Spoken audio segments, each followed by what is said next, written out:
Hello everyone, welcome to my Handshake Medical YouTube channel. I, Kritika Dwivedi is here with you to guide you.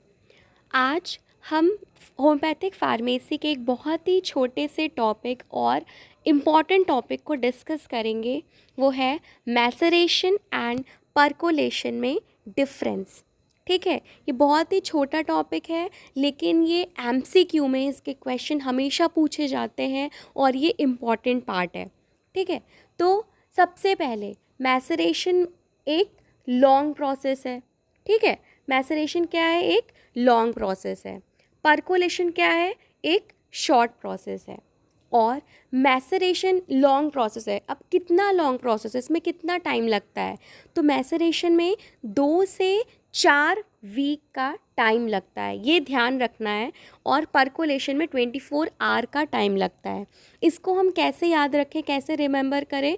तो M for maceration, ठीक है, M for maceration and M for month. यानी कि maceration process में लगभग महीनों का समय लगता है। 2 से 4 वीक बोले या आपको ऑप्शन में मंथ्स भी रह सकता है। ठीक है, तो लगभग 2 से 4 वीक या महीनों का समय लगता है, 1 महीने का समय लगता है मैसरेशन प्रोसेस में। और P for percolation and P से पर डे। ठीक है, पर डे मतलब कि एक दिन में 24 आवर होता है। तो परकोलेशन एक शॉर्ट प्रोसेस है और इसमें 24 आवर का टाइम लग रहा है। ठीक, और ये भी पूछा जाता है कि मैसरेशन में हम कैसे सब्सटेंस का यूज़ करते हैं और परकोलेशन में कैसे सब्सटेंस का यूज़ करते हैं। तो मैसरेशन में हम हार्ड, गमी, म्यूसिलेजिनस सब्सटेंस का यूज़ करते हैं। मतलब हार्ड, वो सब्सटेंस जो होगा हार्ड होगा, कड़ा होगा। गमी, म्यूसिलेजिनस मतलब उसमें वो क्या होगा, थोड़ा सा चिपचिपा सा होगा, उसमें म्यूसिलेजिनस सब्सटेंस होगा वो। और परकोलेशन में ठीक उससे अपोजिट हम लोग सॉफ्ट, ड्राई और नॉन गमी, नॉन म्यूसिलेजिनस सब्सटेंस का यूज़ करते हैं।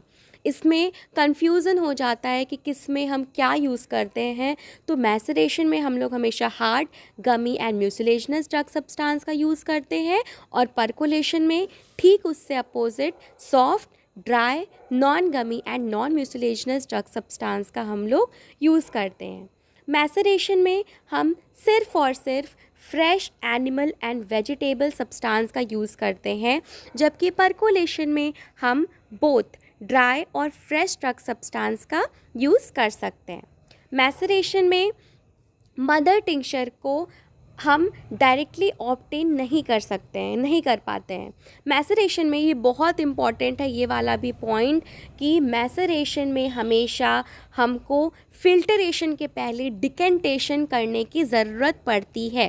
ठीक है, जब हम मैसरेशन प्रोसेस आपको पढ़ाएंगे तो उसमें हम देखेंगे कि हम लोग फिल्टरेशन के पहले हम लोग डिकेंटेशन करते हैं। डिकेंटेशन मतलब कि वही, जैसे कि हम अपना जो भी हमारा मिक्सचर है उसको रख देते हैं तो उसमें सॉलिड पार्ट नीचे बैठ जाता है और ऊपर से हम लोग सुपरनेटेंट फ्लूइड को डिकेंट कर लेते हैं, यानी कि ऊपर से निकाल लेते हैं जो भी फ्लूइड पार्ट रहता है और नीचे सॉलिड पार्ट बैठा रहता है।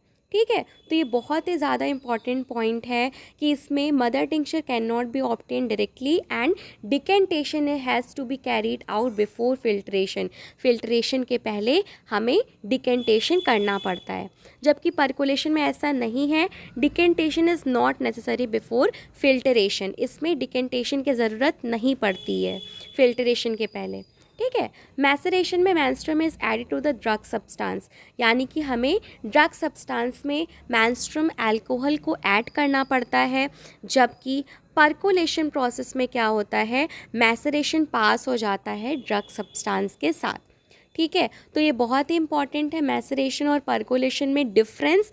ये एमसीक्यू क्वेश्चन में पूछता है कि ये इसमें कितना टाइम लगता है या इसमें हम लोग कौन सा ड्रग सब्सटेंस को यूज़ करते हैं। ये 2 पॉइंट इंपॉर्टेंट है। और एक थर्ड पॉइंट कि मैसरेशन में हम लोग डिकेंटेशन करते हैं प्रायर टू फिल्ट्रेशन। ठीक है, decantation is done prior to filtration या decantation has to be carried out before filtration. ठीक है, so this is all about the difference between maceration and percolation. So this is all for today. अगर आपको इसमें कोई doubt है you can freely ask in comment box, and if you want कि मैं किसी स्पेसिफिक टॉपिक पे video lecture बनाऊं तो आप उसको भी कमेंट बॉक्स में बता सकते हैं। सो this is all for today. Thank you, thanks for watching.